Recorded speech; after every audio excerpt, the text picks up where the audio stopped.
what I love about what you do too is you give them their power back. You give them their choices back. And that's such a critical component when you've had this experience and when the systems traditionally that you report to don't. Yeah, so often, when we talk about sexual assault prevention, we talk about how to cover your drink at a party, how not to go home with somebody, how not to get too drunk. That's just reducing individual risk. It's not actually preventing sexual assault because that perpetrator is just going to find somebody else. Exactly. The risk is still there. And the only person who is responsible for sexual assault is the perpetrator. It doesn't matter if you drink too much because I can get drunk at a party. I can get wasted at a party 100 times and not be assaulted. And one time that there is a perpetrator there that wants to assault me, they're going to. So it's not the drinking that's the problem. Does it increase my risk?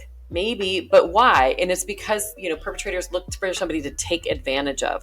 We need to start putting that onus on the perpetrator. And we do that best by finding the serial perpetrators because they're causing 90% of the assaults. Wow. And that is where it lies. And they have used the culture to manipulate survivors, to manipulate each other, to manipulate the system. And so whether it's colleges, whether it's any type of institution where you've got a power hierarchy, the systems don't work. We think the criminal justice system is like an episode of Law and Order SVU, where you've got really good cops, really good detectives fighting for you. They've got all the resources in the world. They've got somebody sitting behind there with a computer and 15 screens that all of the systems connect, and they can find perpetrators and who they did and all the things. That's not true. One, law enforcement's just not set up that way, and the best law enforcement agents don't have those resources at their hands, even if they want to solve their case.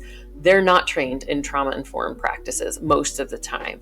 And so a lot of the times you report to police and it doesn't matter. When we tell survivors to press charges, survivors can't press charges. Survivors can report an assault and the DA, the district attorney, decides whether or not to prosecute. And you're constantly apologizing for what happened to you.